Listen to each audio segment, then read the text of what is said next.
Assalamualaikum warahmatullahi wabarakatuh. Sobat-sobat ngabarin kabar. Semoga selalu dalam keadaan sehat walafiat serta diberikan rezeki yang halal, berkah, lancar dan juga banyak. Om Roy dan gerombolannya masih ragu terkait ijazah Pak Jokowi yang menurut Barreskrim identik, artinya sama lah sama teman-temannya. Tapi tetap aja ya namanya Om Roy dan golongannya itu kagak percaya lah. Maunya ijazah Pak Jokowi itu palsu. Kalau ijazah Pak Jokowi palsu, baru mereka bicara percaya. Ya, mereka itu minta kebenaran ya, mencari kebenaran. Ketika dikasih kebenaran, mereka menyangkal itu kebenaran. Apa tandanya itu? Sifat orang-orang apa itu? Cari sendiri. Tapi kali ini ada obrolan menarik nih dari Bang Abalin tentang siapa sih ini dalang ijazah palsu. Isunya digoreng terus sampai berapa lama tuh, berapa tahun tuh digoreng-goreng terus. Dan Mister Ngabalin ini termasuk salah satu yang dulu berseberangan dengan Pak Jokowi ya 2014 itu. Bagaimana cerita Bang Ngabalin? Mari kita simak saja videonya. Let's go. Cari uang dengan cara yang beradab, cari uang dengan cara yang halal dan thayyibah. Jangan begitulah. Ini mantan petinggi republik, tapi orang maju, bagus. Suka kesal nggak sih kalau ngelihat atau lihat media atau apa dengan orang-orang? Enggak, saya tahu loh. Ini saya tahu siapa-siapa yang berteriak di sini kan saya tahu. Siapa itu? Ya di depan mata ini kan saya tahu. Oh, si Anu dulu pernah datang sama saya. Kenapa Jokowi beginikan saya, Lik? Oh, ini saya tahu semua saya lihat. Kok bagaimana? Ya mumpung ditutup poin siapa itu? Jadi saya juga paham semua kan.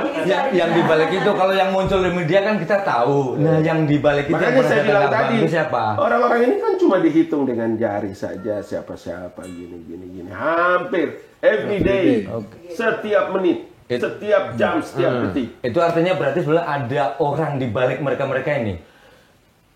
Ini saya sudah tulis. Proyek ijazah palsu itu adalah proyek uang besar. Bertahun-tahun. Berapa tahun coba itu? Sejak berapa tahun? Ya. Masa nggak selesai? Masa nggak habis-habis? Itu emang duitnya seberapa besar sampai habis-habis? Pasti banyak lah. Ada sampai triliunan? Pasti banyak. Kalau Indonesia urusan yang begitu kan sudah sangat profesional. Saya karena ya Mas Lukmas Mas Pong ya, kan kita guru besar ini profesor, bukan provokator ini. Jadi saya tidak bisa, saya hanya bisa berteriak di sini ya kalau diperlukan, kalau enggak saya nulis. Gitu, makanya karena abang profesor, kami sini nanya ini to the point aja nih bang, siapa sih bang gitu loh. Kalau saya nggak tahu. Siapa itu yang sudah dilaporin, sudah mulai diperiksa kan?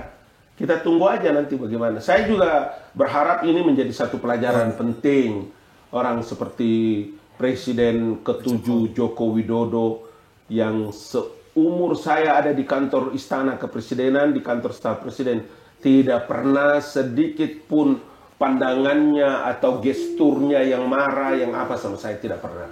Begitu teduhnya memimpin, punya kearifan, kemampuan leadershipnya luar biasa. Kok bisanya ya? Tidak mungkin, ini pasti ada satu perkara yang sangat melukai relung-relung hatinya. Waduh, itu dia. Karena terkait Pak Jokowi ini sebetulnya ini Pak Jokowi entah itu sebenarnya apa penyebabnya.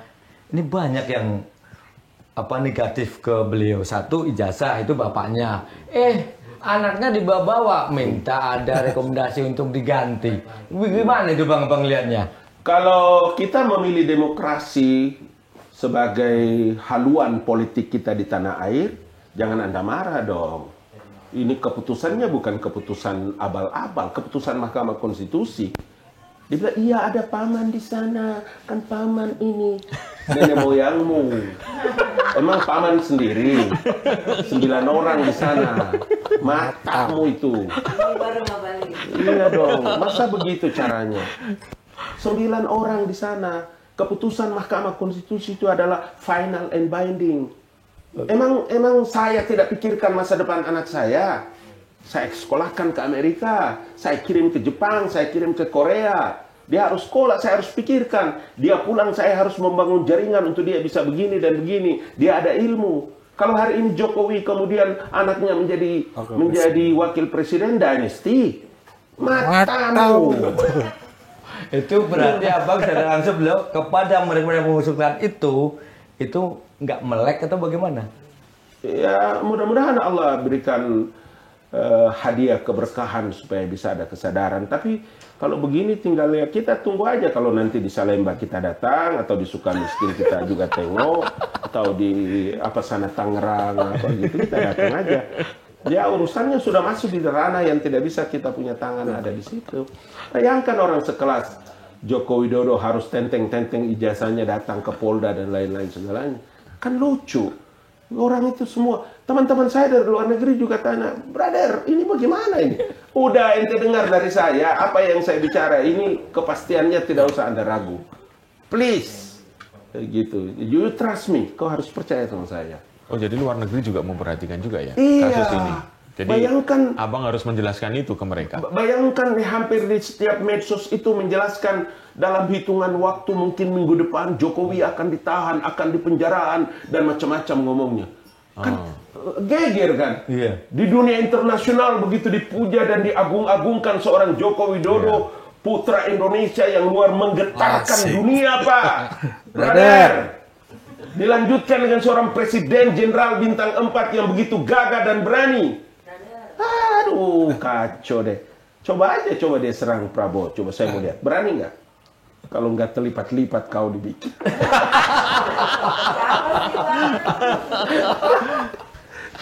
Sadar. Tadi Mas Lukman kan bilang sudah 100 tahun lebih. Betul. Apa itu? Kebangkitan. 100 Kebangkitan. kalau 1908 berarti 117 18 tahun. 17, Iya. betul. Iya kan? Iya. Stova sekolah yang mereka bangun itu untuk mencerdaskan kehidupan anak-anak Indonesia, punya intellectual knowledge, punya culture, punya international network dengan baik. Masa kita tidak bangga dengan republik, dengan pemimpin-pemimpin hebat di republik ini? Pikir itu. Ya, begitulah tadi ya. Apa kata Bang Ngabalin yang sudah lama menghilang. Karena sibuk di luar negeri katanya beliau ini. Tapi ya itu yang beliau bilang ya, bahwasanya ini tuh ijazah palsu. Itu sebuah proyek besar lah. Coba bayangin, udah bertahun-tahun nih digoreng-goreng. Kuat banget dananya. Agak habis-habis duitnya. Untuk ngejatuhin Pak Jokowi, ngejelekin Pak Jokowi. Wah, nyerang Pak Jokowi habis-habisan dah. Pakai senjata apa aja. Kagak bisa-bisa. Tapi ya mau gimana? Yang ngelindungin ya masyarakat. Karena masyarakat melihat Pak Jokowi itu ya kerjanya ya benar. Optimis. Walaupun tidak sesempurna orang. Mungkin dalam penilaian Pak Jokowi hanya nilai 5. Kalau presiden lain di bawah 5 itu. Ya, biar nggak kelihatan sempurna banget. Makanya gue kasih nilai 5. Nanti kalau gue kasih nilai 10, repot. Ada sewot lagi. Kesempurnaan hanya milik Allah. Ya, situ mah udah pasti kesempurnaan hanya milik Allah. Tapi ya itu tadi, makanya gue kasih nilai 5. Tapi itulah tadi ya, apa kata Bang Ngabalin ya. Ya sebagai masukan aja lah buat pandangan buat kita ya, bahwasanya ijazah palsu itu bukan hanya sekedar isu, ada motif di balik itu ya, entah Ray Suryo yang dijadikan korban atau Rismon atau Tifa, tapi yang pasti ini permainan ada di belakang layar. Ya kita nggak tahu ya, buat kita sebagai masyarakat ya, yang penting nih Republik baik-baik aja, berjalan dengan baik. Ya, kalau masalah politik ini kita liatin aja. Asal jangan coba-coba ganti lambang negara kita. Pancasila dirubah-rubah. Bineka Tunggal Ika dirubah-rubah. Jangan sampai. Ya, bagaimana menurut sobat-sobat? Berikan pendapat dari kolom komentar. Wassalamualaikum warahmatullahi wabarakatuh.